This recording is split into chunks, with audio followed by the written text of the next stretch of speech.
Welcome to Paul or Nothing, the place to get all of your Paul all of the time. Join me, your host Sam Wiles, as we discover the history, the music, and the man behind it all, Paul McCartney. To get in contact with the show, email us at paulmccartneypod@gmail.com. Hello, hi, hello, goodbye, and welcome to another episode of Paul or Nothing, the place to get all of your Paul all of the time. I am, of course, your host, Sam Wiles, and remember, this is widescreen podcasting. This is widescreen podcasting. Thank you all for tuning in, everyone, and I hope you're all well, safe, and sound. Yes, folks, we are back once again with another blooming episode of this podcast where we are continuing an old side series that I somehow hadn't added to for at least a couple of years somehow. This time we are returning to our side series where we take a look at some Paul McCartney covers. No, not Paul covering other people's music. We've already done Chobber and we've done Run Devil Run by now. We're yet to do Kisses from the Bottom, but anyway, what we're talking about here today is, of course, other people covering Paul's mighty and vast songbook. Very happy to be doing one of these episodes. This is arguably one of the more fun side series for the both of us, as it really is a roulette for me as it is for you. Because for 95% of these covers, I had never heard of them until researching this episode. There are many resources online, many playlists, many collections, many articles on the best Paul McCartney covers. There's also a very good website that looks at both covers and samples, and I use that for the majority of this. But yeah, I just collate these lists together and I have no idea what the quality is going to be like, what the theme, what the flow is going to be like at all. It really is random. So yeah, hopefully we'll be able to cover a wide variety of artists, styles, eras, and genres. I mean, obviously I know what's coming, but I didn't know before. Even I didn't know how weird this episode was going to get, folks. That's all I'm going to say. Though, on the other hand, there are some all-time greats in here as well. There are some covers here that are going right on my personal playlist. These are absolutely brilliant. I'm sure you'll be able to tell which ones I'm talking about when we cover them. Funnily enough, though, when I was putting this episode together, I was on my Google Docs, my documents, and I was typing in covers, McCartney covers, etc., that kind of thing, and like at least 3 more episodes worth of potential songs all listed up have been put into different articles and episode ideas. So like I've clearly started this episode 1, 2, 3, maybe even 4 times. So if over the next few months I end up falling back on more covers episodes, don't be surprised because I've done a lot of the work already.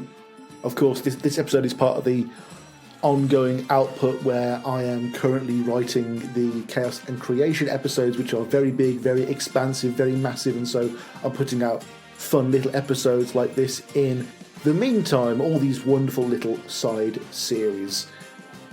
But yeah, nothing too complicated. We're going to be going through a whole bunch of Paul McCartney covers and I'm going to be saying what I think, and we're going to be having a little listen as well. So let's have some fun. Let's go. I'll see you in the live feed. Take it away, Johnny. Starting off, we are, of course, going to be doing a song from the Ram album, because why the hell wouldn't I? You know, performing their rendition of Dear Boy, this is the Joe Loss Concertium.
Starting off with a classic subtype of McCartney cover, which is the middle-of-the-road, easy-listening orchestral instrumental, aka music for the mums and dads of 1971, when this came out. And yes, whilst these songs will undoubtedly rarely feature in many people's top 10 McCartney covers of all time, even their top 20, their top 50, I do still have quite the affection and one hell of a soft spot for them as a genre. In general, these easy listening orchestral instrumentals covers may indeed be the least challenging thing ever, the least artful, and they're very difficult to write any bloody notes about whilst doing a podcast, I'll tell you that much. But sometimes a cheesy little orchestral instrumental cover is all you're after. I bet this is great for classy get-togethers or for having in the background whilst you write, which I actually did, and it was. Like, I know you aren't even supposed to even entertain the notion of a guilty pleasure anymore. You're supposed to own that kind of thing. But here, I know the stuff is bad, I feel bad for liking it, but I still do. It's that simple. Of course, this is going to be the most unfair, biased thing ever, but unfortunately for Joe Loss and his consortium, the main point of comparison with this song is indeed the orchestral instrumental cover that Paul recorded himself in the form of Mr. Percy Thrillington on the eponymous Thrillington album. And on the Thrillington album, one of the best things that Paul does with his own instrumental Dear Boy is that he doesn't completely abandon the human voice. Dear Boy is a song that is so reliant and built upon Paul and Linda's iconic vocals, and so to go into a full instrumental was always going to result in a lesser product. Like, no one gives a shit about the instrumentation of Dear Boy, and Paul knew that. He knew his material inside and out in a way that Joe Loss did not and likely never could. And considering how many other big names in easy listening have made similar mistakes, it is becoming ever clearer to me that Paul has way better instincts when it comes to his own material in this genre. This Joe Loss cover unfortunately just sounds subsistent, weak, inferior, minute when compared to Big Paul himself. It doesn't work as a good tribute to the original Dear Boy, and it is overshadowed by Paul's own tribute to Dear Boy. I guess Paul's version has a sound and identity of its own, whereas this cover, on the other hand, is nothing more than another addition to the long list of these types of covers from this era that all have that instantly recognisable sound. We've covered it before, and it is a sound so recognisable that it takes away any identity or unique sound at all. It's all just this one big, mushy pile of middle-of-the-road instrumentals. I mean, the whole thing is so similar and derivative. What makes this any more unique than Acker Bilk or Burt Camphor, you know? Man, I really need to put a playlist together on Spotify just to highlight this point further. Anyway, before I start getting too negative on just the very first song, all I will say is that, as someone who does an intro segment with McCartney instrumentals in the background, a song or two like this is always going to be pretty handy, so at least it will have some use in the future. But yeah, not particularly good. Let's try and get a better one. Come on, folks. Alright, let's see how well we do with this one, folks. For our second song, we're going to be having a delicious bowl of American pie with a version of Mull Kintyre by none other than Glenn Campbell.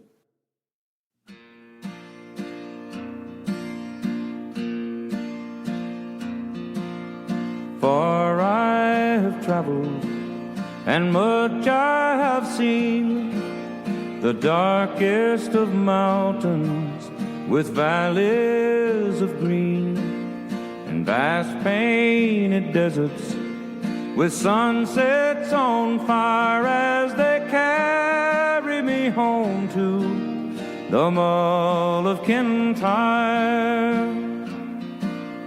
Mull of Kintyre, oh, mist rolling in from the sea. My desire is always to be here, oh, Mull of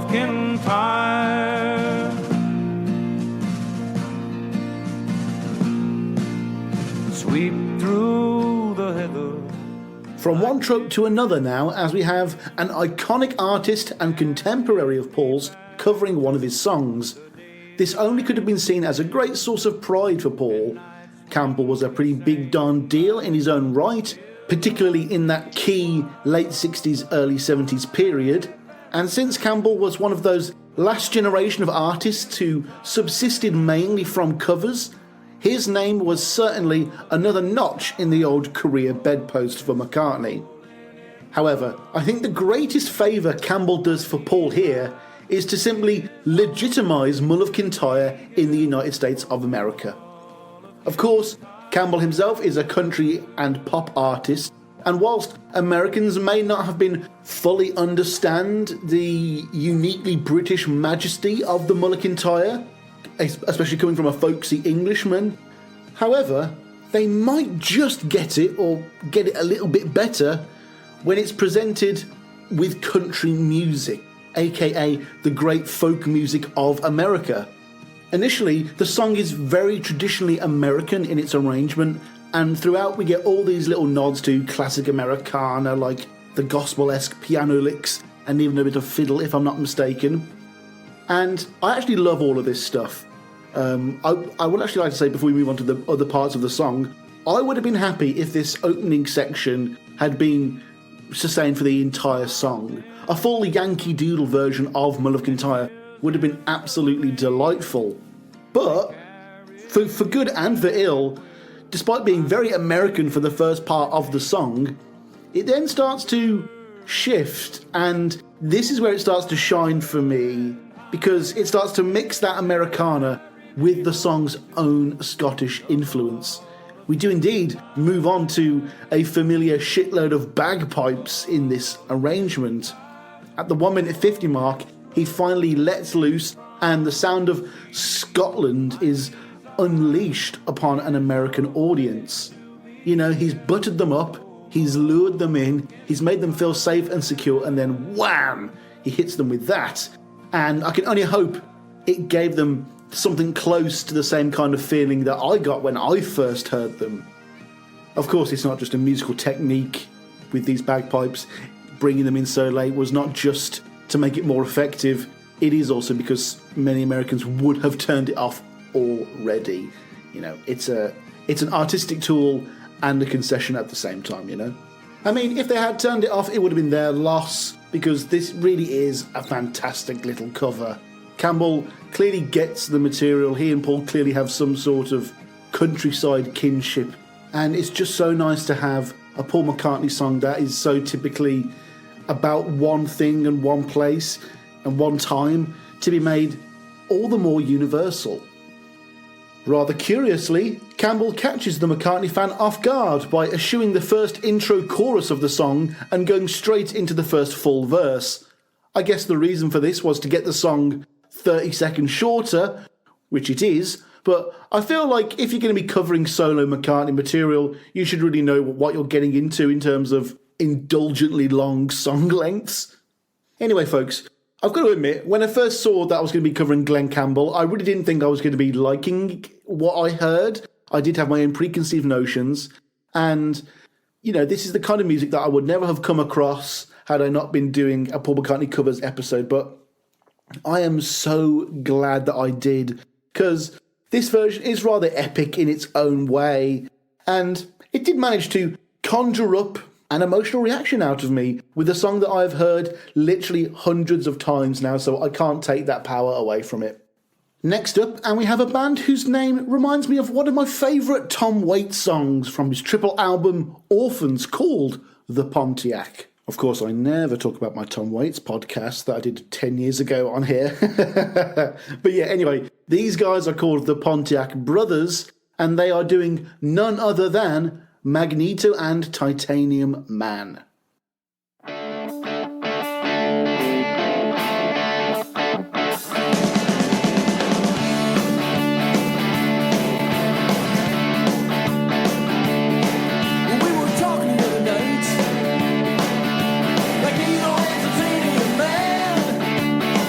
About you, baby, no, they said it wasn't more than a robbery or two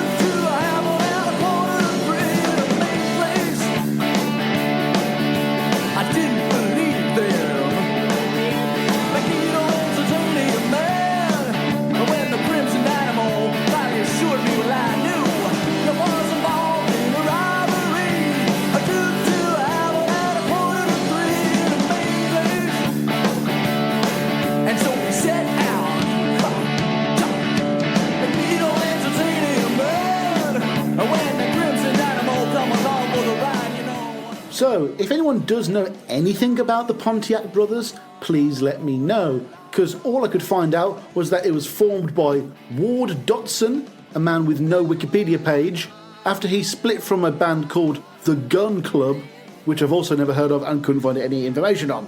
So, not off to the best start in terms of the band trivia for this review, but thankfully there's plenty to talk about in terms of the song itself. First of all, it is definitely a very interesting choice of song for what is clearly an 80s hard rock band aesthetic. The arrangement for the song is that of a standard rock band on a rock album, but it's still inherently got that poppy feel of the original Magneto and Titanium Man, and it's almost still got a toe dipped in the world of kitsch. You know, this is exactly the kind of track you could imagine being played on a jukebox in a bar scene in any kind of 80s Hollywood production. I do really like what it's going for and what it's attempting. The execution, on the other hand, so-so. The thing is, the song doesn't know whether it wants to be its own thing and sound different or be a faithful rendition. You know, these guys are doing so much to shake up the overall sound of the song so much and remove so much of that main Tin Pan Alley melody that when they do things like the falsetto, I didn't believe them backing vocals or the big boom, boom drum sounds, it all just comes across as a little half-hearted and weak, like almost maybe they were worried that people wouldn't recognise it as Magneto and Titanium Man without those little touches. I much would rather have them have committed to the hard rock sound that they were going for. I mean, it started off pretty well, and when it is just that late 80s guitar band sound, it really works. But the moment it starts tipping its hat back towards the original arrangement, it just starts to lose me. Maybe it's a symptom of the pop rock, rock pop dyad of the McCartney songbook. And so maybe there are some McCartney songs, even ones that already sound quite rocky for him, are still inherently too poppy to be translated into that hard rock sound.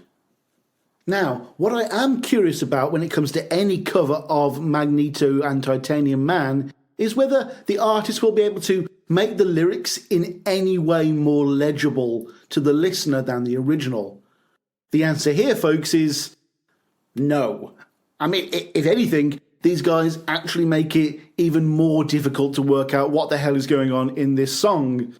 And furthermore, some of the bits that I thought I could understand sounded like them getting the lyrics blatantly wrong. So yeah, folks, it's clear that this song did start off rather well with me, and I probably should like it more than I do, and I should be reviewing it more highly than I am, but through no fault of its own, it set expectations up within me, expectations that were too high, and it would never be able to live up to those expectations, and it didn't. It just couldn't stick the landing. Do I like this song when it's on? Yeah, sure. Will I remember it when it ends? Probably not. I think that's fair to say. Pressing on, and we're going to be going back to a group we've covered before on this podcast, a group who just get what it means to do a faithful as fuck cover of McCartney material.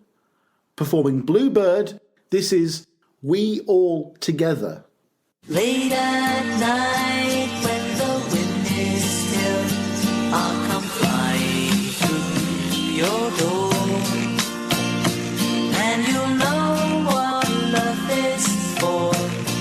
I'm a bluebird, I'm a bluebird, I'm a bluebird, I'm a bluebird, yeah, yeah, yeah. I'm a bluebird, I'm a bluebird, I'm a bluebird, yeah, yeah, yeah.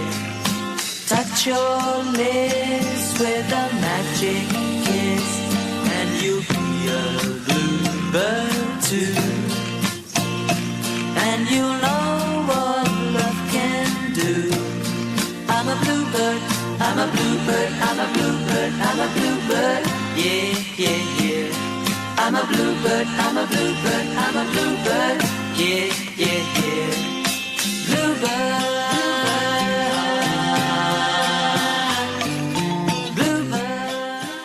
know it's been a while since we've done one of these episodes, but you may remember that this is a band that I rate very highly in this side series. We Altogether are a Peruvian group, and on their first self-titled album, they covered both Tomorrow and Some People Never Know from Wildlife. Now, we are featuring them once again as they're just some of the best in the business as far as I'm concerned. And by business, I mean the business of recreating Paul McCartney songs almost note for note. I gotta say, going in, my expectations were high, and they were effortlessly met. I'm not sure if they did anything mid to late 73, in that they maybe could have done some Red Rose Speedway content, but in 74, after the massive success of Band on the Run, it totally made sense for them to capitalise on what they do best, and cover something from McCartney's new worldwide hit album. Of course, a song like Bluebird, with its emotive, campfire, acoustic aesthetic, being the one that was already most similar to their sound, always meant that it was going to be the one that they chose to record, and thank God they did, because it is absolutely gorgeous. Once again with these fellas, their ability to accurately recreate many of the literal exact sounds from the source material really is a sound to behold. These guys are incredibly technically skilled. The acoustic guitar feels like it was ripped right out of the original Wings recordings, and as a vocal group, they truly live up to the legend and manage to recapture enough of the specifics of the ethereal magic that is the iconic Wings vocals, and repackage it into something new that still gives me the shivers. Sometimes you want something new and unexpected with these covers, but there are some times when you just want someone to give you the specific dopamine hit that you know that only they can deliver, and these guys did just that. No, it is not anywhere near the most original cover out there, but it is of such clear high quality that I'm really not able to resist its charms. It's the Bluebird that I love, being done really well, just not by Paul. Top marks all around for me, really.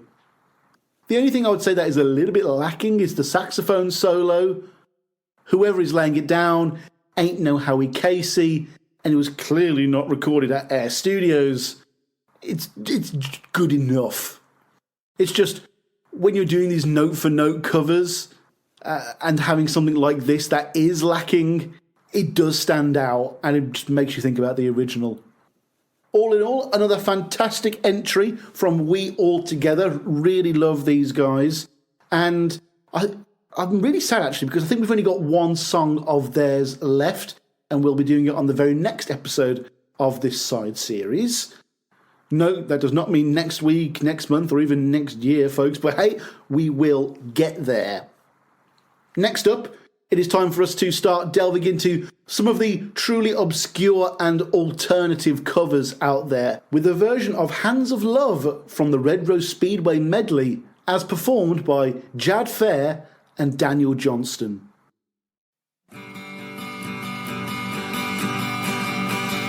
I can't get over myself falling into the hands of love. Just can't imagine myself falling head over heels in love. But when I saw you last night, I knew for the first time that you were the one I've been dreaming of. I can't get over myself falling into the hands of love. Falling into the hands of love. But when I saw you last night, I knew for the first time that you were the one I've been dreaming of. I can't get over myself falling into the hands of love. Love, sweet love. So, of course, Daniel Johnston was a very enigmatic, very tragic figure who dealt with mental health and psychiatric units his whole life. And whilst I don't know his work inside and out, I have listened to the first 3 or 4 of his albums at least. And one of the big takeaways that you get from his music is just how much all of it is actually about love and happiness and upbeat themes amidst the tragedy. And so it does not surprise me that Johnston would be a McCartney fanboy and want to record this. Jad Fair, on the other hand, I did not know. Fair was one of the two members of the band Half Japanese, and as it turns out, rather like Daniel Johnston himself famously was, Kurt Cobain of Nirvana was a huge fan of Half Japanese, to the extent that he was even wearing one of their merch shirts when he unalived himself. No, I'm going to say when he killed himself, when he committed suicide. But yeah, the point I'm trying to make here is that this collaboration is essentially by people who would be brought into the limelight because of Kurt Cobain's fandom. And as morbid as it is to say, how cool is that? The specific album that this version of Hands of Love appeared on was called It's Spooky, and it has been described as one of the definitive releases within both of the artists' own respective careers. It really was a conceptual match made in heaven, although whether the two knew about it at the time is another thing. As you could hear, Johnston himself was a very rudimentary musician and singer, which is, trust me, entirely part of his appeal. Whereas Fair, I was less sure about. I didn't know about his history of mental health or anything. I didn't know if he was taking advantage of Daniel Johnston. But after doing a bit of research, it appears that Fair was a kind of artsy music punk who would intentionally play untraditionally discordant, shall we say, aka badly. I know there are many of you out there listening to that cover and just switching off or switching it off immediately because you just don't get it. But I swear, as wanky as it is to say, this cover sounds exactly how it is meant to. Right, onto the track itself.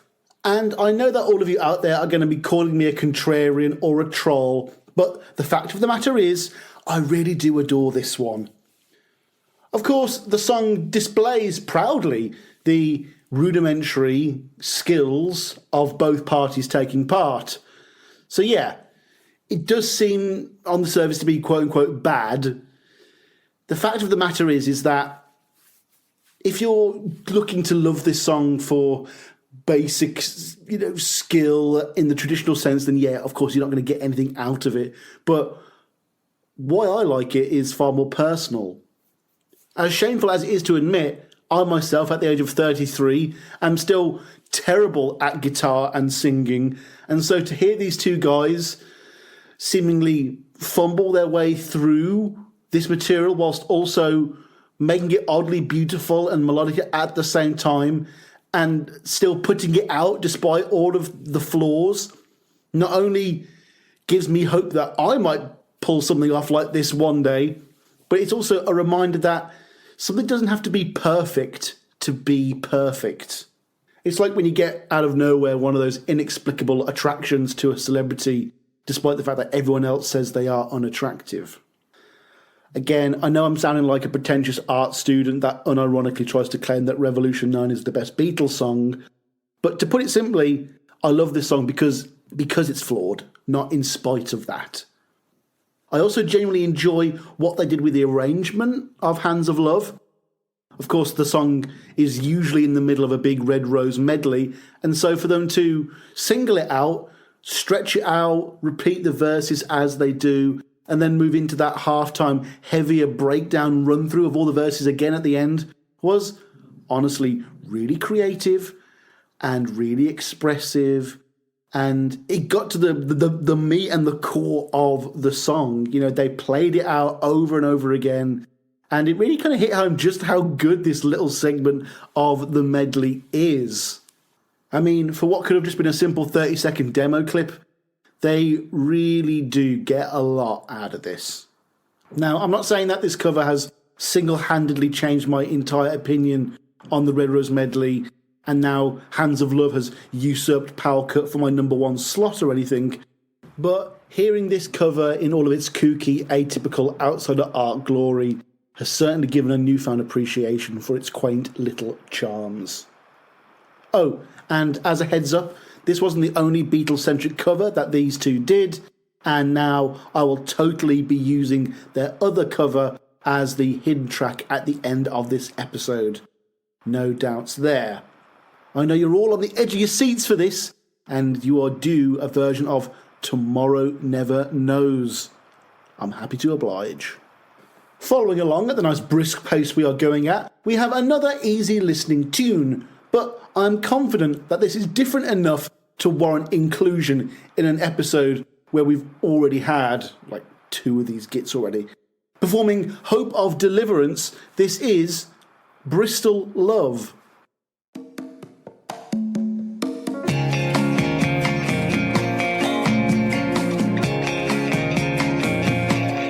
I will always be hoping, hoping.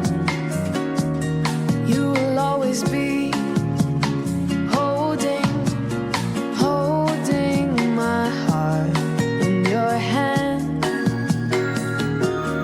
I will understand.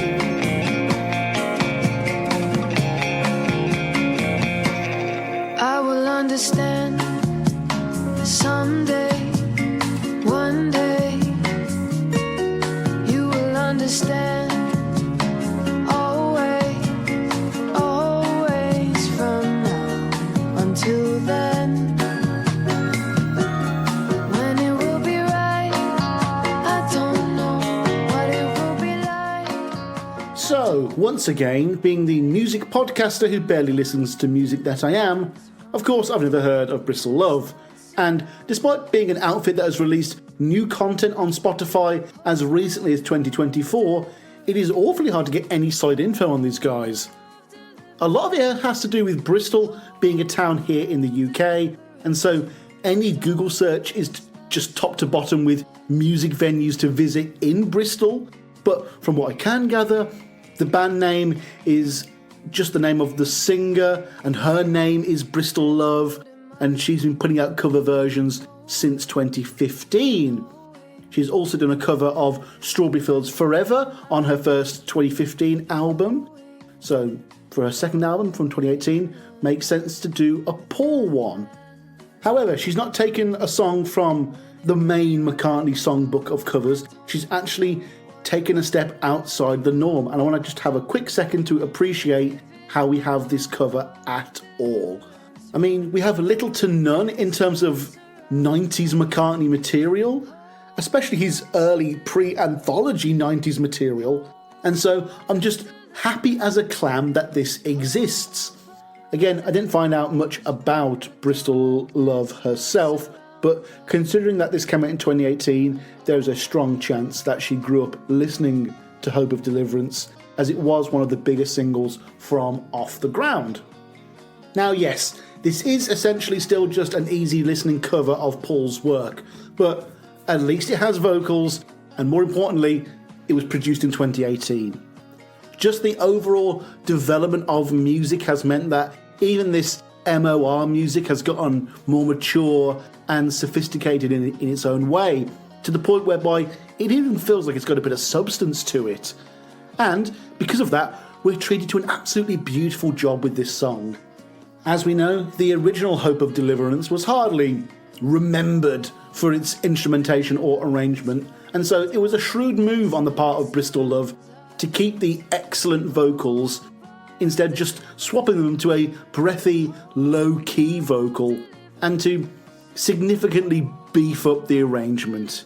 It was really the only direction they probably could have taken it, and the result is quite impressive. The groove that they end up going for has this great shuffle to it, and despite being a lower BPM, the song feels way more danceable than it ever was when Paul sang it. In fact, this whole dancey feeling, especially with the use of clavs and acoustic guitar, the first thing I thought of when I heard this was actually Good Night Tonight. So I guess this number was always going to do well with me, wasn't it? Personally, folks, I just think it's nice that people are still making music like this, that you're meant to drink red wine and think about stuff to, or to cook to, you know. And there's just so much more McCartney music that would be perfect for this kind of genre.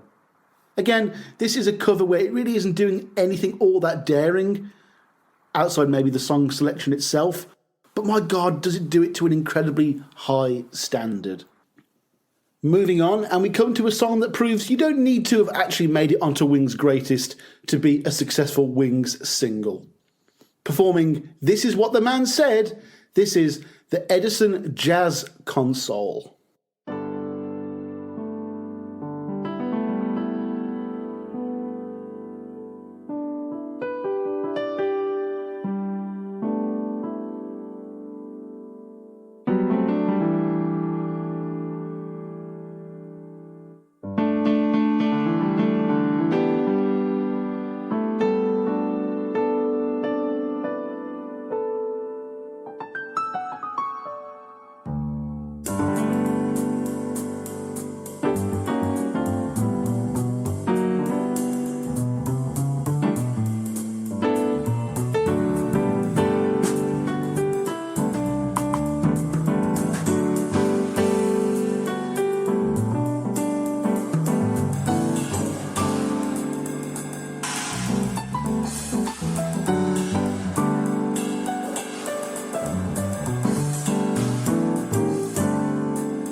So, right off the bat, let me make it clear that I know next to fat nothing about jazz.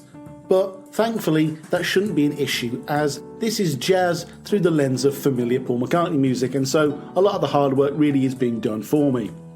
I mean, it's a good thing that I knew this was a Macca cover, because this song indeed is very jazzy in the way that it teases you for quite a while before going into a familiar melody. Like, they really draw it out of you, and I probably wouldn't have recognised this as a cover had I not been prepared for it. Probably would have just moved on. But rather like the delay in hearing Paul's voice in Love Is Strange or Beware My Love, the moment when we finally do hear the familiar da-now, it is such a warm and pleasant surprise. I could literally feel the hairs stand up on the back of my neck and on my arms as it happened. It really was special. However, just because the melody becomes recognisable, it doesn't mean that the song becomes any less jazzy, and that's what I like so much about it. It is genuinely entertaining to hear these guys craft such an identifiable tune and yet make it so consistently different and wholly unique. Every time the song gets a little too safe, it starts wandering off, but once it almost wanders off too far, they're really back into familiar territory again. It's a great dance, and it lasts the entire song. It keeps you on edge enough so that you're always paying attention, but it never forces you to, meaning that you can just relax with the walking melodies if you so wish. Of course, all of the players are clearly top tier performers, let's get that out of the way. So much of what makes jazz unique and special comes down to the specific collaborators at any one time, and so, yeah, my hat goes off to these guys, or maybe gals, or maybe others, for genuinely recreating some of the quote-unquote McCartney magic. You know, when we do these episodes, what I'm looking for are the covers that most naturally transpose McCartney's work and make it into something new. And this is easily one of the best examples that I have found so far. This feels fresh, it feels new, it feels exciting and rejuvenating for the McCartney catalogue. And okay, I am open to the fact that maybe any competent jazz players would be able to make covers of McCartney work well as jazz, but there's just something about how fucking well this is done and how well executed it is that just hits the sweet spot for me. Also, before we go on to the next tune, normally I want to keep from listening to whole albums of Paul McCartney covers, especially when I'm doing, future episodes with future covers, and I might not want to completely excavate that mine.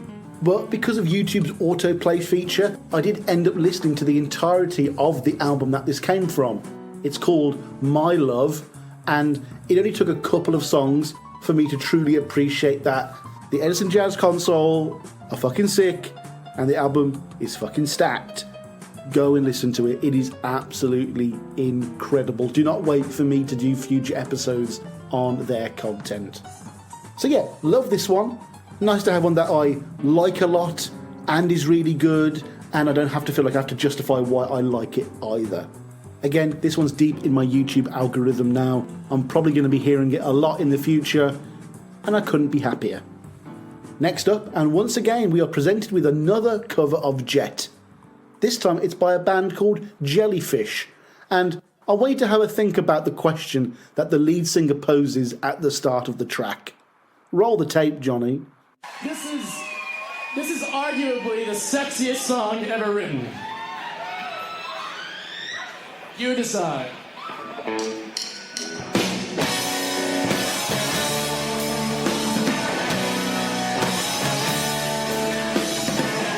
Both you and I know what jet really means.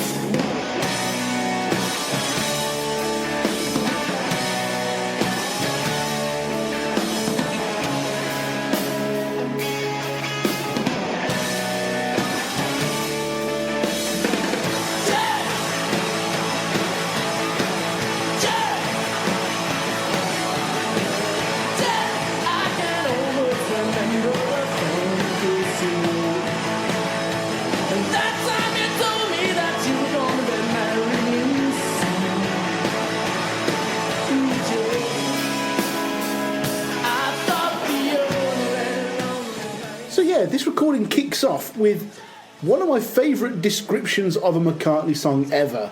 As you just heard, he said it's arguably the sexiest song ever. I mean, I've never quite heard it be put that way before, but I can't help agreeing with the guy to a certain degree. It is a very sexy song. Yeah, I might rag on it for being a little overplayed, but that doesn't stop it from being overwhelmingly sexy. You know what I mean? The song is big, brash, bold. It walks around swinging its big dick, and that is exactly what Jellyfish are picking up on. However, when he says, "You and I both know what jet really means," I find myself thinking, I don't think I do actually. Does anyone listening right now know what he is referring to here?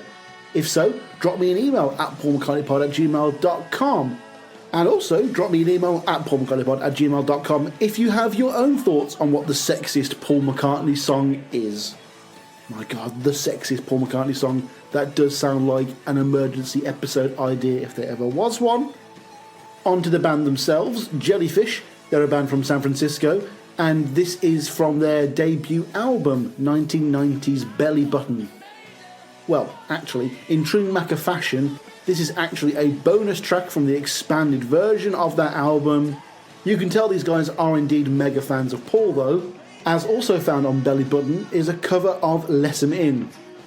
Normally I would say that I'll be covering that song later in this episode or maybe in the next episode, but the song, again in somewhat McCartney form, is a medley, which does sound great, but I'm not going to be covering it because the Let 'Em In portion of the song is it's the first minute, and then the rest of the 4 minutes is their second single from Belly Button, That Is Why. No, the song's called That Is Why. But yeah, the point is, these guys are as us. They get it. On to the song itself, and yeah, I mean, this is a perfectly acceptable version of Jet. Of course, anyone covering Jet has the unfair advantage of having to get a curmudgeon like me dancing, but I will admit that there are some things that this song gets very right indeed. First of all, the lead vocal is just fucking fantastic. He has a great energy about him, great stage presence, and whilst he's no Paul McCartney, he gives those screams a bloody good go. The drums are also beefed up in a way that really gives the song some much needed punch. The whole thing is played much quicker, and without much of that kind of stop-start approach found in the original, this just gives it a simple, down-to-earth, chugging rock energy. Another highlight is how, when they introduce the Moog or the Moog solo, they do it as if the real Linda McCartney's there, as if they've flown her in from London to play it, and that is fucking awesome. It's a great little shout-out to the super nerds, and to give the lovely Linda such a public shout-out is something that I can only dream of doing. However, I really cannot tell whether the inaccurate Moog solo is an intentional reference to Linda's playing ability or not. I'll leave that up to you. Overall, though, I'd say that they just fucking nail the vibe. This has the same carefree, good old-fashioned entertainment that McCartney embodied in the era that this was written. And again, as cliche as it sounds, they do manage to mimic some of the magic rather well. So yeah, another version of Jet that I actually do somewhat like, reluctantly.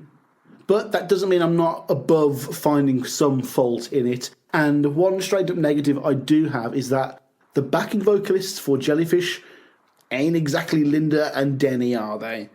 I mean, yeesh, they really do let the side down. Maybe they do it better in the studio.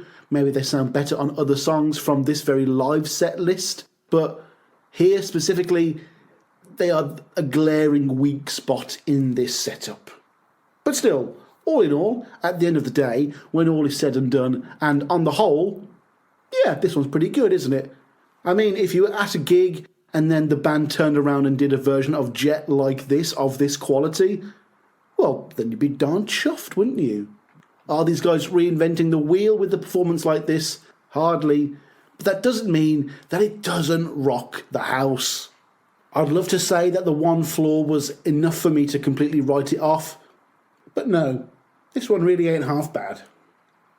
Ever onwards now, and we have an artist who, at the time of recording, I'm constantly getting ads for because they recently just played a gig here in Birmingham. Performing Arrow Through Me, this is Constant Bop.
Now, I know what you're thinking. Sam, I've never heard of this Constant Bop. No, you probably haven't, but you may have heard of the band White Denim. If so, or if not, either way, Constant Bop is a side project for James Petrelli, the frontman for White Denim. This cover came from one of Constant Bop's many EPs, and it's clear that this James Petrelli lad is a proper Beatle head though, as another one of said EPs is just Beatles and solo Beatles covers. So he's one of us, which is always good to know, especially if I need more content in the future.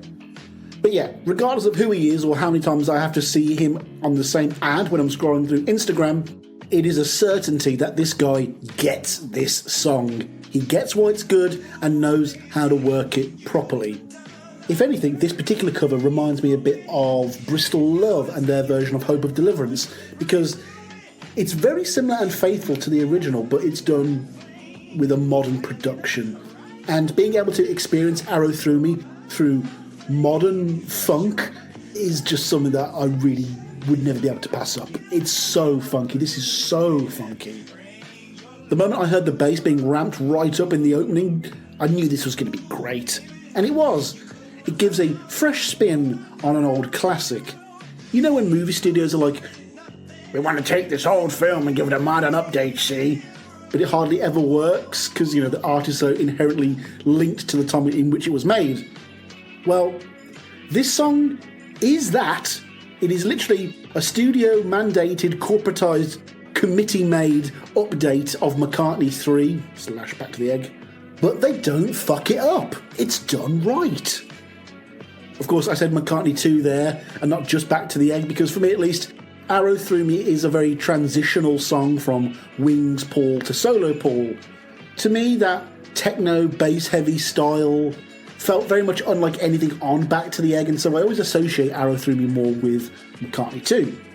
I mean, the best compliment I could give this song would be that it's a McCartney 2 version of Arrow Through Me. Anyway, back to the song. Musically, this one just gets it spot on. whenever we discuss a quote-unquote weird Paul McCartney song on this podcast, there's usually a caveat that the song still has enough familiarity to keep the audience nice and comfortable. And that is pretty much what this cover does do, albeit in a slightly different configuration. As I mentioned before, the bass in the song is fucking crazy. It's nice to reinforce the whole Mackett is secretly the best bassist ever narrative with something like this.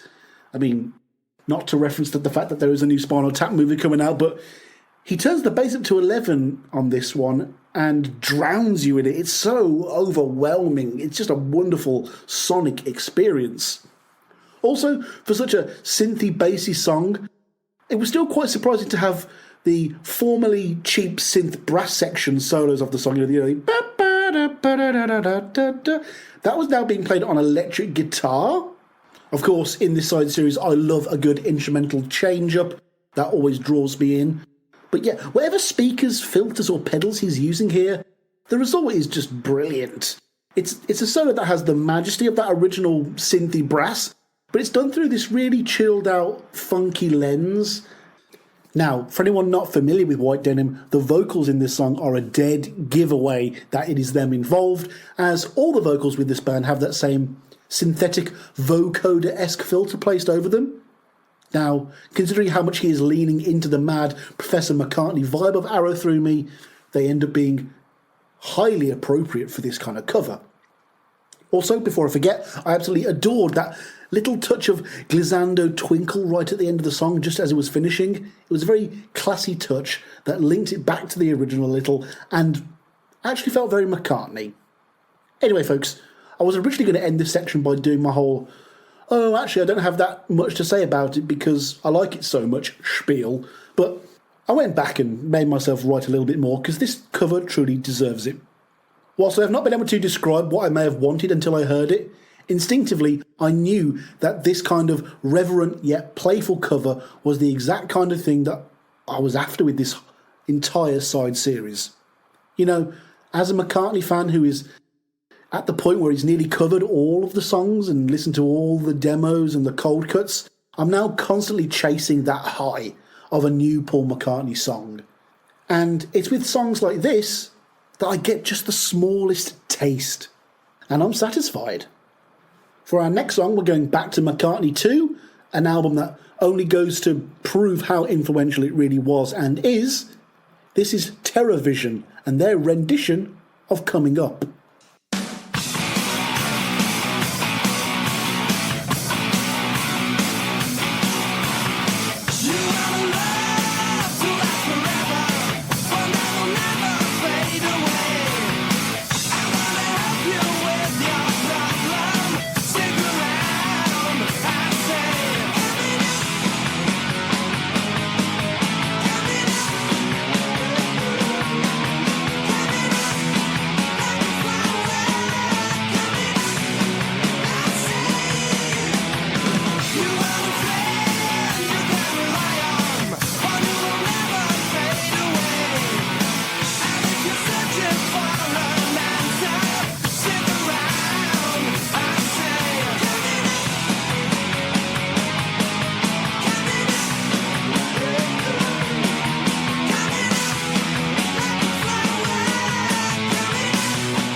As per the usual, I have no idea who these TerrorVision guys are, but I do know one thing for sure, is that they have one hell of a fucking band name. Yeah, that is so cool. They are from the UK here, from Keighley in West Yorkshire, and have been going since the late 80s.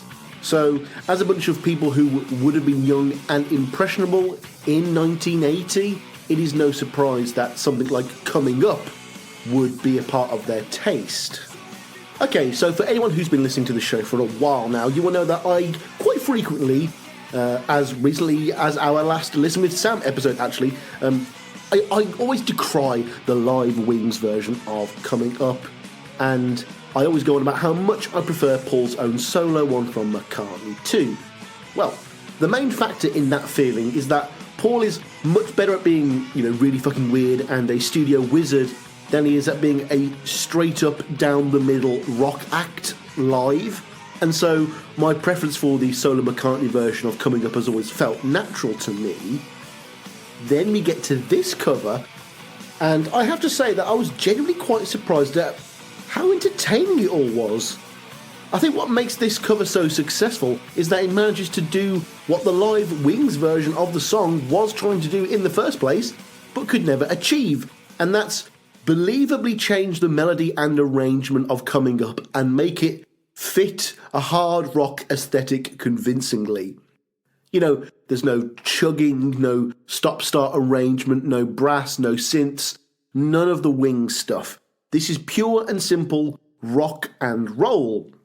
And by sharpening the edges of the track and really beefing up that gruff, fuzzy guitar sound, they managed to turn what is quite a goofy little number into something that legitimately feels like it's got a bit of bite to it.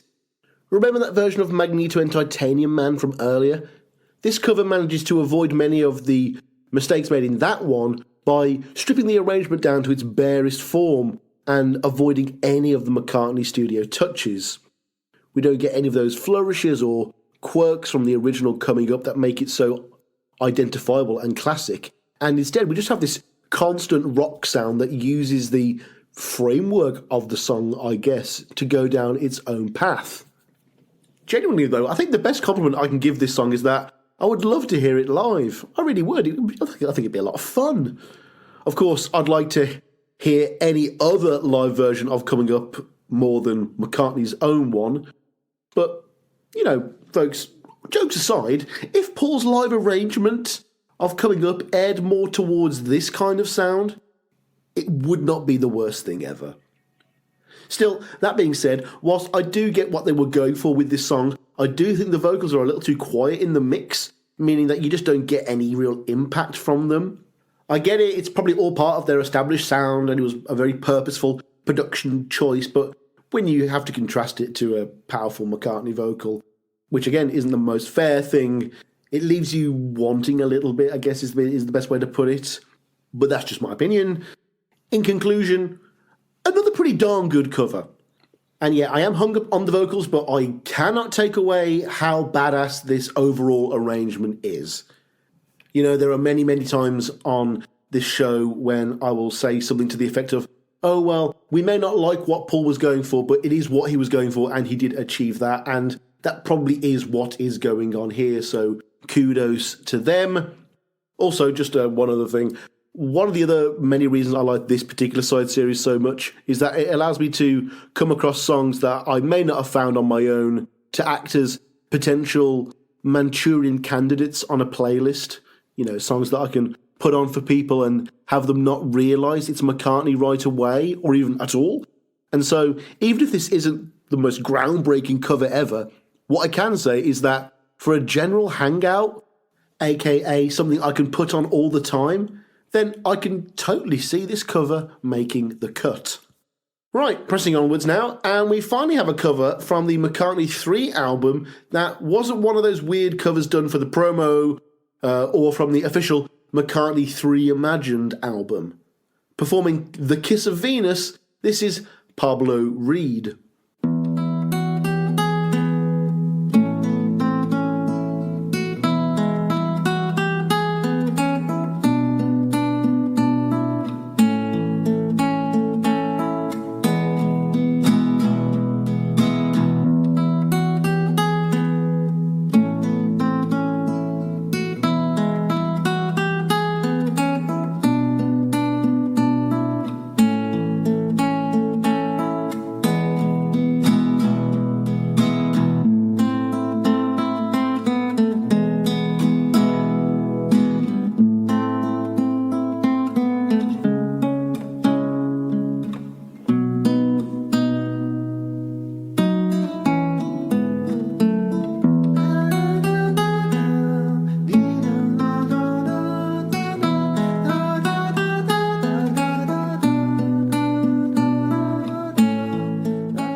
So, a quick peek behind the curtain to see how the sausage is made with this one. With this side series, I've mostly tried to stay away from quote-unquote amateur covers of McCartney songs that, you know, you can find on YouTube or social media, and instead to focus on actual quote-unquote proper studio productions. Now, most of these songs are a little too rare to be on Spotify, and so I do indeed have to find most of them on YouTube, especially when I'm trying to source audio for an episode as well. However, that does also mean that I might end up accidentally just clicking on a cover and not realising it was uploaded by the user as their own personal work, and it does seem that that's what's happened here. Don't worry, I'm not going to be filling the next 3 episodes with, random YouTube covers. Maybe that could be its own thing at more of a scraping of the bottom of the barrel era of the podcast, but not quite yet. However, that doesn't mean this cover is anything close to the bottom of the barrel. I mean, another reason why I decided to keep it after I'd already written so many notes is that I really do quite like it, and I'm far too attached to let it go at this point. Still, I think it'll be for the better, as I bet a couple of you out there thought it was pretty good as well. And I'd argue that the reason this cover is so likeable is that it just straight up sounds like Paul is performing on it. Truly, maybe one of the best or worst compliments that I could give this cover is that it honestly sounds like it could be an outtake from an original McCartney track. Like, I can totally imagine a world where there's an expanded or archival version of McCartney 3, and this is simply one of the many bonus tracks issued on one of the bonus discs, the Isha demos of The Kiss of Venus. You know what I mean? It's very much like the Flaming Pie box set. We had all those acoustic demos, or even the iPhone recordings that Paul carries around with him. This does sound like one of Paul's iPhone recordings, actually. And again, I mean that in the best way. I bet if you told a fan that this was Paul without telling them that it was a YouTube video and you just said it was Paul, like an outtake or something, they'd probably believe you. It has the same brightness and charm and sparkle of the original track, and so much of that is down to the fact that Pablo Reed has captured Paul's guitar playing style so well. And yeah, I get that this is arguably one of those tracks that is so faithful that it's almost pointless, but it's fun for what it's worth. Yeah, no long-term fan, once they know the truth, is going to get much out of this outside of it being a quirky instrumental. But in terms of people who don't know Paul's music and might not know the Dominic Fike version, maybe this leads them to checking him out, and that's good enough for me.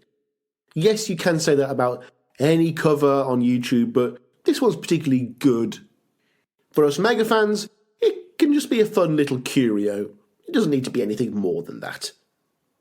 Still, all in all, for capturing the same plucky, upbeat spirit of the original, I would be hard-pressed to say anything concretely bad about it at all. Like, my inner cynical critic is reluctant to have my first YouTube cover review be so positive, but it just got me at the right place at the right time, and now I'm a fan. Again, a lot of my relationship with this song is down to my own fanciful head canon, but if a podcast isn't the best place to express that, then I don't know where is. Following on, and because seemingly half of all McCartney covers come from this one album, we have another selection from his debut release, the McCartney album. Performing Teddy Boy, this is Paula Marchesini.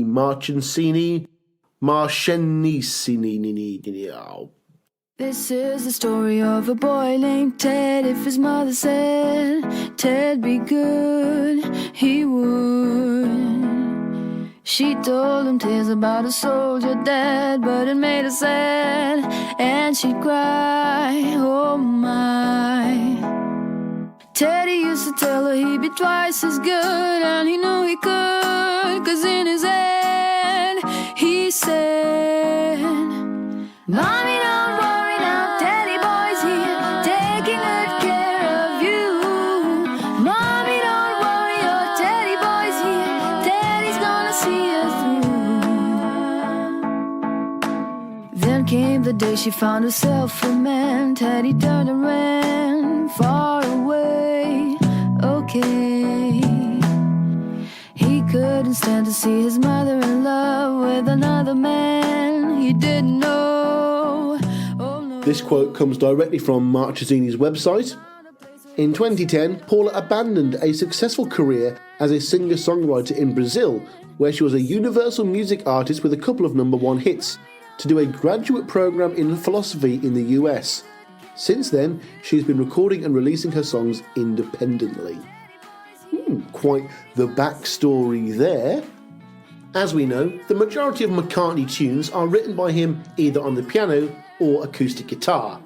And sometimes the simple act of swapping an acoustic McCartney song to a piano cover or vice versa can instantly breathe new life into a composition. And that is exactly what Paula does here. In addition to shaking things up in a very logically satisfying way, it also acts as a wonderful alternate history what-if situation whereby, especially because of the very Macca-esque playing style, we can imagine what it would have been like if Paul indeed had decided to write this song on the other opposing instrument. Also, it was quite the pleasant surprise for this song to not be an acoustic number, because the artwork in the thumbnail on the YouTube video is literally her playing an acoustic guitar, so when it started I was like, oh okay, let's see where this is going. However, the success of the cover does not begin and end with the fact that it's being played on piano. Instrumentally, it also does one of my all-time favourite things that any song can do, which is the classic bog standard introduce one instrument at a time arrangement shtick, and fuck me, does this song do it well. It starts off with just the guitar, and then the tambourine, the drums, the hand claps, the bass, and then finally the electric guitar. In a very satisfying way, it introduces something new and shiny and different every 20 seconds or so to keep your attention. It's all masterfully layered and mixed, and it ramps up the excitement of the song to a very gratifying crescendo, where you don't even appreciate at first just how different and madcap the song is at the end compared to the beginning.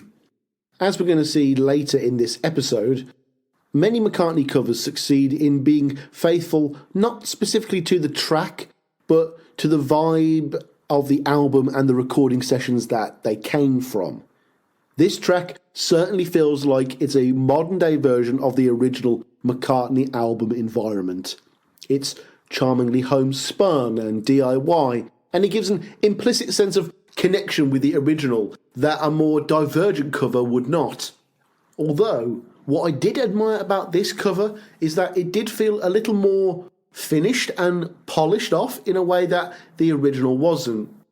You know, McCartney's version is very much without resolution and it kind of just ends. And this more ambitious version of the track manages to somewhat mask that by making it a bit more of a party all the way along. Like the instrumentation builds and builds in that way. And it kind of makes the story progress a little better, I guess. Anyway, in summary, I am going to tip my hat to this one. I really was caught off guard by how solid of a cover it was, and I know Paul would dig it too. For all of the exciting and creative differences between the two versions, March and Easy still manages to remain true to the source material and benefits from it greatly. And now, from one McCartney album to another, that's two TWO, or two I's, we now come to our next song. This is time for one Laura Groves and her cover of Waterfalls. Don't go jumping waterfalls. Please keep to the lake. People who jump waterfalls sometimes make mistakes. And I need love, yeah, I need love, like a second needs an hour, like a raindrop needs a shower. And I need love every minute of the day, and it wouldn't be the same if you ever should decide to go away. Don't go chasing polar bears. So this is another cover that is somewhat fighting uphill from the get-go, because again, Waterfalls isn't exactly my top 20 McCartney songs of all time, but I certainly don't dislike it, and I am biased towards anything McCartney too, so it's not like it never had a chance. It's just that, in the end, it's all just a bit mid. The original, of course, was a low-key downbeat tune, but this takes it to the extreme, and not in a fun way. Like, very rarely do I find a song to be actually dreary, yet here we are. I just find it to be a bit of a misstep to focus on the vocals of a song like Waterfalls, which, for a McCartney song, are relatively rather dull and atonal already. Like, she sings the song well and all, but I really don't get stirred at all.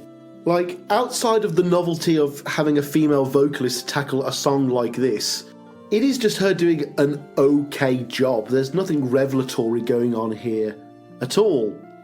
That being said, I do like the final verse where she starts to like layer a couple more vocal tracks on top, and then like the production starts to get slightly more interesting then, before finishing entirely.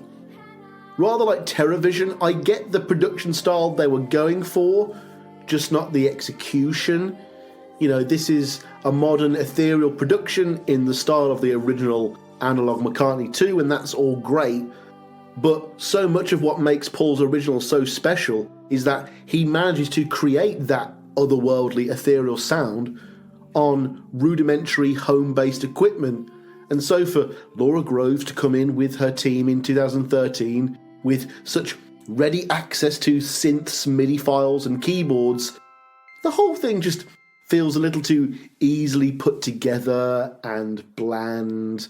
And I just wish that there were a few more creative decisions to distinguish this a bit more. Again, this could be based purely on my lack of love for the original, but I feel like this is one of those versions where, yeah, it's pretty accurate, but it's pretty accurate in a bad way. Like, this really doesn't offer me anything at all. The only thing that caught my attention whatsoever was the YouTube video. That's easily the most interesting aspect of all of this.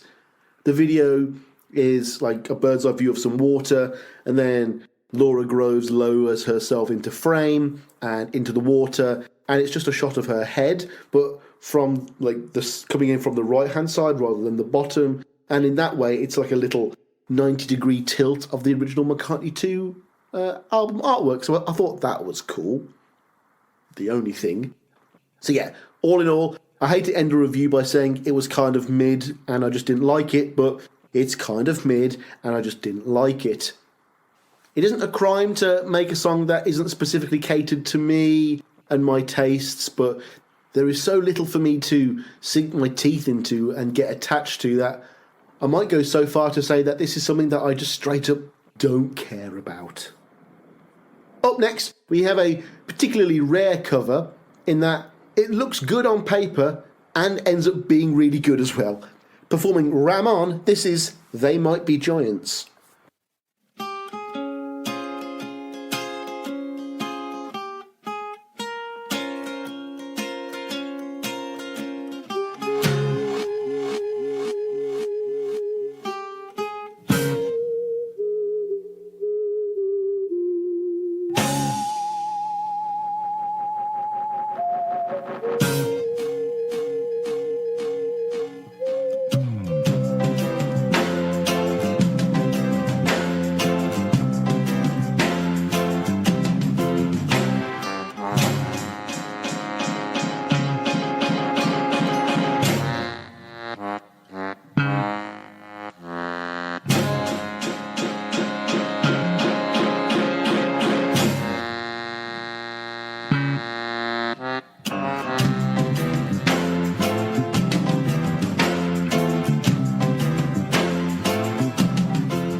I don't think I'm being presumptuous to assume that the majority of you listening will have at least heard of the name of the band They Might Be Giants. Am I? Maybe? It's just because I'm a huge fan of the show Malcolm in the Middle, and they did the theme tune for it. And if you never have heard of them, check out their 1990 album Flood. It's awesome. It's the one that's got Istanbul was Constantinople. Yeah, you've definitely heard that one. And I'm just really glad that these guys dig Paul, because I really dig them as well as their song choice, actually, as well. Yes, we get to talk about more Ram, and I didn't think that there would be enough instrumentation on a song like Ram to effectively turn it into a full-on instrumental, but obviously these guys do indeed prove me wrong. This is a cover that, for the first few seconds of its run, really does lower your guard and trick you into a false sense of security about where it's going. Then the next 30 seconds start to drop hints at maybe this is going to be a little bit more esoteric, and then finally by the 45-second mark you realise that this is a completely separate beast altogether, and my god, what a ride it is. With the first ring of that bass and the drums, the song suddenly starts to be a little more threatening than the bubonic bliss of the original Ram tune, and then once we get the faux brass synth coming in, the song then shifts into becoming this enjoyably demented and weird alt version of the song. Like, this isn't your mama's Ram On, and for all the praise that I give Paul about being weird, these guys really do get fucking weird. It's also delightfully dark, which again is a tone that Paul rarely ever goes for, and so that's always a draw for me with these kinds of covers. Okay, like, Ram did get pretty dark in some spots, but Ram On, by contrast, was one of the most innocent songs on the record, maybe in his whole songbook. And so, if you are going to go dark and weird, Ram On is certainly a good song to give you the most creative room to expand, which is exactly what they do. Unlike the Joe Loss Concertium from earlier, this cover has no risk of being instantly overshadowed by the Thrillington version, as good as that one is, because this cover is unique and creative enough to stand up on its own. In the end, the real reason why this song probably appeals to me as much as it does is because it essentially appeals to my innate love of the great Tom Waits. I know I never mentioned the fact that I used to have a Tom Waits podcast on this show or anything, but this song really does sound like Tom Waits from the Franks era trilogy if he decided to cover this song. If you get the reference, you'll understand. If not, don't worry about it. On to our next song now, and whilst we are going to be keeping ourselves on the theme of Ram covers, woohoo, we are also going to be now indulging in another type of cover, and that is the foreign language cover. This is Little Tony and his rendition of Monkberry Moon Delight.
So, Little Tony, according to the ever-reliable Wikipedia, was a Sammarinese singer who found some success in England in the late 50s and Italy in the early 60s. As you heard there, he sings the song entirely in Italian, and I gotta admit, it was a pretty funny head trip to listen to a song whose lyrics are essentially nonsense being sung in another language. Like, do all of these words have a direct one-to-one translation in Italian? Did he have to change the lyrics to a certain degree to make it all fit? I mean, any language you don't understand is, basically nonsense. So I guess this song still functioned more or less the same way, but I really did enjoy it in a kind of, what's that song? Prisen Colin Insenine Chuzol or something. Oh, what's his name? Man looks up something on internet. Adriano Celentano. Yeah, that's the guy. Now, we've already spoken about competition on this episode already, and we have had a couple of Monkberry Moon Delights already, so even without referring to Thrillington, is this version of Monkberry Moon Delight even half as good as the versions we've had already, like Screamin' Jay Hawkins, Exuma, or Club Helmbreaker? Well, sadly not. But that doesn't mean this doesn't possess a certain kitschy charm. That runs out quicker than I would have liked. Unfortunately, the overall production is awfully cheap and the sound is tinny, and like many of the other covers, it really doesn't do anything remotely creative with the material. Little Tony and his musicians were presented with the song. They probably all listened to it a couple of times and then bashed it out like hundreds of other covers that they probably do. There's nothing here to indicate that this had been a favourite of anyone in the productions for the last couple of years. You know, he just had to record it, and if anything, it's just a poster child for the formulaic, repetitive methodology used by artists that are mostly known for covers, you know, from back in the day. I hate to rag on this clearly cheaper and more rushed production, and I get that not everything out there gets remastered every 15 years, and so obviously the sound quality is very poor, but still the song still sounds terrible. This is just another song to be bashed out during a session, and the lack of care for the source material is matched by a relative lack of effort in the post-production as well. I mean, I don't know what the limitations were, but the basic backing track does nothing to evoke the insane majesty of the original recording. It's got none of that excitement, and the end result is a cover that, if it didn't give Paul some cash, it would not be worth the effort at all, or half effort. Not too much to say about this one, really. I mean, as much as I would like to get some inappropriate humour out of Foreign Man Sings Familiar Song, that literally is all that there would be here. This is just a crap version of Monkberry Moon Delight sung in Italian. Let's press on to another cover that only furthers the fact that all of the weirdest interpretations of McCartney's work are sourced directly from one album, and that album is McCartney 2. This is Mac DeMarco and his version of Wonderful Christmas Time.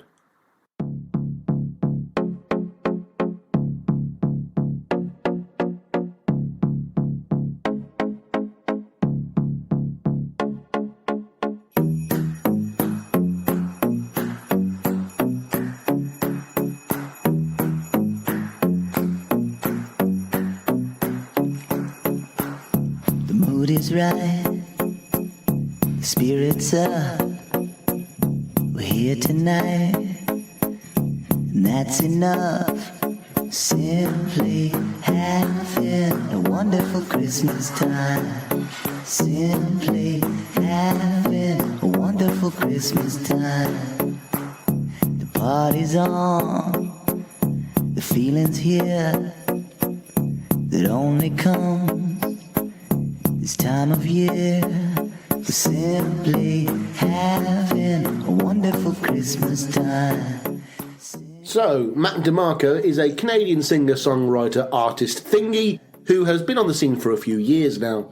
He's got one of those names that sounds like someone I know, but to the shock of absolutely no one, I've never heard a single one of his songs.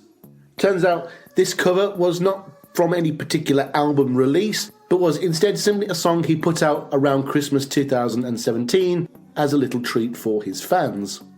Now, typically with these covers artists, the only connections that they ever really have with Paul is the fact that they themselves covered him at one point or another. However, with Mac DeMarco, he's actually gone one step further directly. Turns out he was on bass, guitar and percussion, and was one of the producers on the Anderson .Paak remix of When Winter Comes from the McCartney 3 reimagined thingy covers album. And that is pedigree. Though it shouldn't have been surprising considering how well he does on this cover of Wonderful Christmas Time. Now, I know that there are going to be listeners out there who will think that I like this version purely because it's just different and weird and I'm a contrarian, but it really is more than that. This track is one of the freshest takes of any of the covers we've discussed here today. DeMarco is clearly taking advantage of the fact that Wonderful Christmas Time was recorded during the McCartney 2 sessions and is following on from that same experimental out there sense of strangeness but bringing it into the 21st century. He's clearly understood the assignment as well, and in doing so paid more homage to Paul than many of these other covers we've discussed combined. I mean, the original Wonderful Christmas Time, it's odd in its own little kind of kitschy way. Like, it's like, oh yeah, it's a Christmas song with a bit of synth. But DeMarco takes that little nugget and runs with it. And achieves something I never even considered could exist with this cover. Also, it's got that kind of modest bedroom production vibe that, like the Paolo Marchesini track, the version of Teddy Boy, it mirrors the original home production of those McCartney 2 sessions. So much of why this version is so strong, though, is DeMarco's ability to make a version that is the total antonym of the original while still remaining faithful. He knows that the original Wonderful Christmas Time came from these very synthy sessions, and he's going to remind us that in the boldest way possible. But whereas the original is warm and celebratory, the DeMarco version is sinister and uninviting, and the decision to strip the production back to this dark minimalism could not have been more effective and affecting to me as a listener. This is also a bit similar to the version of Ramon by They Might Be Giants, because it's just, again, something so pure and innocent, and he's turning it into something really quite scary, actually. It's a perfect 180-degree reversal of that emotional, cheery tone, and the resultant dissonance, along with McCartney's original lyrics being sung in this distant, ghostly voice, it could not be more effective. It really couldn't. Like, there is nothing that is uncorrupted in this track. You know, we go from a high-energy production with bright, cheesy synths to this stripped-back, lo-fi, low-energy production that does not scream Wonderful Christmas Time, and yet it is. The material is so unrecognisable, yet completely recognisable at the same time.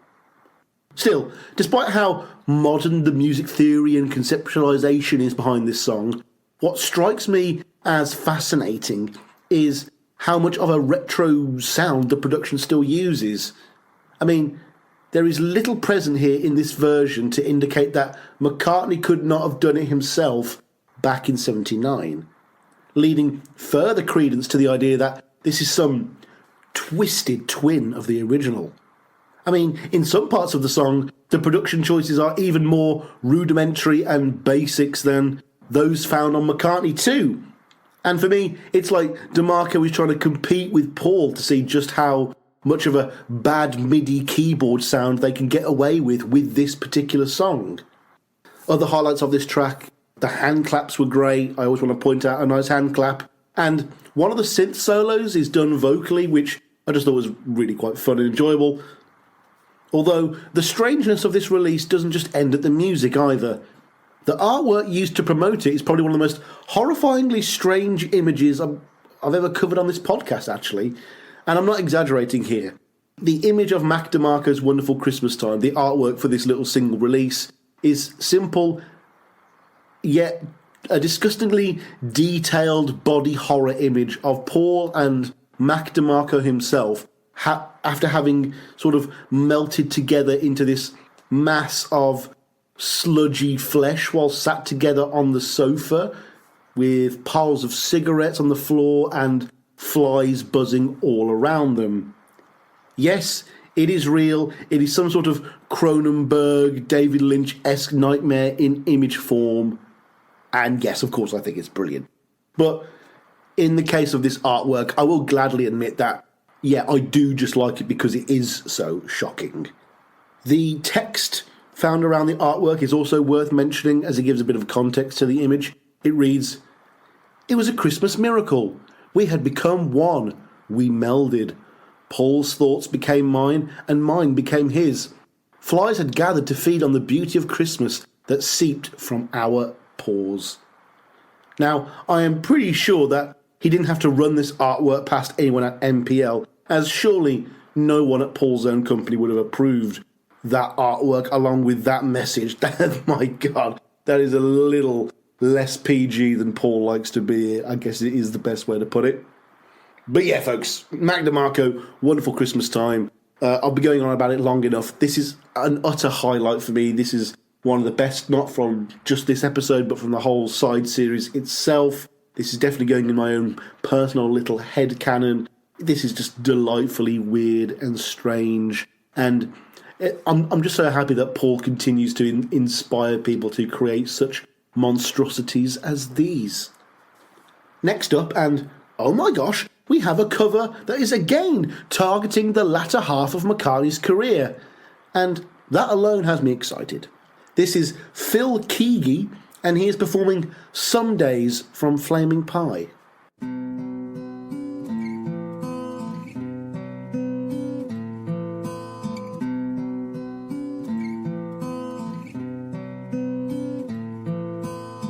Some days I look at you with eyes that shine.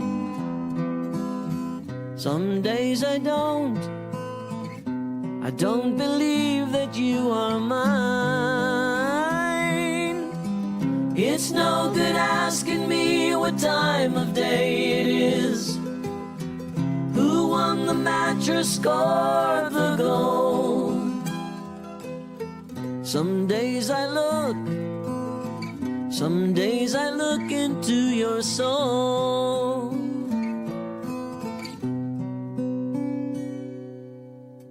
Sometimes I laugh to think how young we were. So this cover comes from an album with a title that is so cheesy that, well, I might have actually used it. It's called The Cover of Love, and it was released in 2012 by Phil Keaggy. Keaggy himself is an American acoustic and electric guitarist and vocalist who has released more than 55 albums and is known for recording more material for the contemporary Christian music scene than for mainstream markets. Apparently, according to the internet, he is known as one of the great guitarists of all time. Not too sure about that, but he definitely plays this one well. It's interesting though, because I'm currently using Some Days as the first non-campfire strummer type song to practice, and I've got to say it is just, you know, going down the strings and then changing the chords, like you're just going ding ding ding ding down the strings like that. It's not like a complicated Blackbird thing or anything like that. So maybe I would need something like Calico Skies or Great Day to see if Keaggy really is one of these great guitarists. But it's easy why he would have chosen this song, because, you know, it's so underrated, and it is the gem of the Flaming Pie sessions. This song actually came across my lap literally whilst I began to Google something to the effect of best solo McCartney covers, and this is one of the comments on one of the random message boards that I went on, and I could not be more pleased to have randomly come across it. This is a cover that plays it safe, sticks to what works with the original, and does its job. Still, it has enough differences subtly though, here and there, to justify its existence. First of all, I adore the vocal. It's really earnest and emotional. Oddly though, he sounds a lot younger than Paul does in the original, but Keaggy was actually 61 at the time of recording. The original Some Days has a distinctive guitar sound and was played on a very distinctive guitar. So I do commend Keaggy for picking up a decidedly differently sounding instrument here. I mean, it sounds fucking great, and it gives the song a slightly more classical and classy tone with his choice there. Keaggy's version also does have a little bit of orchestral backing to it, but it's more set dressing and less prominent than on the McCartney version. It focuses more on said guitar. However, what I found most interesting about it was that during the bridge section, you know, the "We don't need anybody else," you know, where George Martin really comes in with his orchestrations and they're at their most prominent, you know, with the like counter melody and stuff. That's where Keaggy pulls the arrangement back, and it really just focuses on the acoustic guitar, and it's so beautiful. It's just a nice little spotlight. Of course, though, through and through, this song's bread and butter is as being as faithful a rendition to the original as possible, and that is never more clear than when the backing/harmony vocals come in. Like, no kidding, it really feels as if Jeff Lynne came in and helped him on the production there, because it is note for note spot on. Look, folks, I know that with these covers episodes, I do tend to highlight more the divergent ones and the covers that are more out there. But there are some covers that they do their 9 to 5, they put their boots on 1 foot at a time, and they do their job. And that is exactly what this is. It is just different enough to warrant it not just being an exact copy of the original, but it hits all the right beats, it tickles all the right nodes in your brain. It gives you all the same warm, gushy feelings. And to even approach the amount of warm, gushy feelings that Paul generates with a song like Some Days is a pretty darn good space to be in, if you ask me. And finally, everyone, to close out this episode, we're doing a song that I didn't plan on doing the first time around, but fuck it, I've already done a deep dive on Daniel Johnston after looking him up for the last song, and so I found another one by him that I just had to include in this episode. This is Daniel Johnston's version of Live and Let Die. When I was young and my heart was a broken book, I used to say, live and let live. You know I did, you know I did, you know I did. In this ever-changing world in which we live in makes you give it a cry. To live and let die.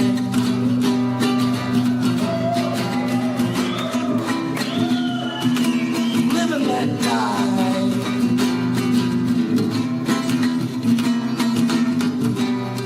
When I was young, I often thought that a store-bought product had as much to give as any loved one. You know it's true, you know it's true, you know it's true. Then I found that life was a bit more complicated. Makes me give it a try. To live and let die. Yes, folks, we are back once again with another entry from the enigmatic Daniel Johnston. And all right, I know some of you out there are probably done with this bit already, but I've developed a certain softness for this guy. I want to talk about him. It's the last song. Hey, let's have some fun. And besides, I feel quite a kinship in many ways with Johnston, and I'd simply love it if even a few of you out there gave him a listen purely because of this podcast episode. And again, remember to stick around for the secret hidden song at the end of the show, because I'm going to be jamming some more of him down your throats. On the scale of conventional and unconventional, this cover is way over on the unconventional end. A lot of it comes down purely to song choice itself. As we know, Johnston was never going to be able to give us a faithful or, accurate rendition of Live and Let Die with all the brass and the explosions, etc. So when I saw that song title, I was curious and excited to see where it went. And because of his formal limitations, it results in easily one of the most unique and out there renditions of this song ever. Once again, despite his basic talents, the genius of his work shined through, particularly with his uniquely strange choices in lyrics and composition. For the first verse, we get the old routine, rudimentary, charmingly bad Daniel Johnston shtick. He's doing, the lyrics as is. But then, in the second verse, the magic of this cover comes into play. Of course, as we know, the opening part of Live and Let Die, the opening verse, that style, that cadence, the call and response nature of it with the you know you did, well, Johnston not only repeats that same melody and refrain, but he does so whilst eschewing any of the original lyrics and replacing them with his own. I mean, you heard it just then, the whole thing is a massive head trip, but I cannot help but just be fixated on it. Like, it's so enrapturing. And as with so much of Johnston's work, you get a legitimate peek inside of his soul and his psyche. Like in the second verse, he makes this awfully tragic thought about how any store-bought product has as much love to give as any loved one. In the third verse, he talks about how things get worse before it gets better and better before it gets worse, and how he himself is a ticking time bomb. In the fourth verse, he says how every kid growing up in America has to give it a try to live and let die. And in the fifth verse, he talks about which of his friends in his contact list will save him, and what if God gives up on us and wants to destroy mankind? So yeah, we've got loads of topics there, loads of different peaks inside of his psyche, very stream of consciousness type of stuff. And I've got to say, you're either going to love it or you are going to hate it. It is very Marmitey, but I cannot resist that weird, esoteric, totally personable to him kind of riffing. It's just so interesting. You know, I get it if you think that this is far too removed from the original source material and so doesn't really pay homage. I get that, but as far as I'm concerned, this is easily one of the most artistic, experimental, emotive and creative covers we have covered here today. Here today. And there we are, everyone. That brings us to the end of this episode. I hope you have enjoyed our look at Paul McCartney covers. This is now our 5th episode. Like I said earlier, expect further ones in the future.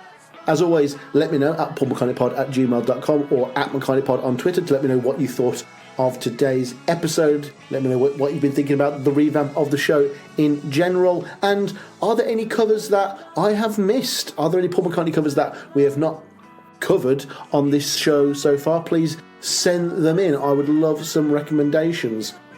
And of course, as I've mentioned on and on and on the last few episodes, I am writing the Chaos and Creation in the Backyard episodes. There's a couple more quote-unquote filler episodes on the way, but we're going to be doing a Listen with Sam Press to Play episode. We'll be going back to the original Listen with Sam series to be catching up with Paul in the 80s. And then me and Max Komu will be talking about the Ultimate Hot Hits and Cold Cuts vinyl release. Another one of our little hypotheticals. Always love having Max on the show. But yeah, that's what we've got coming out in the future. Hopefully Chaos and Creation parts 1, 2, 3 and 4 won't be too far in the future. Thank you for listening, folks. Hope you enjoyed the show. Peace and love, peace and love. Play us out, Denny.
Believe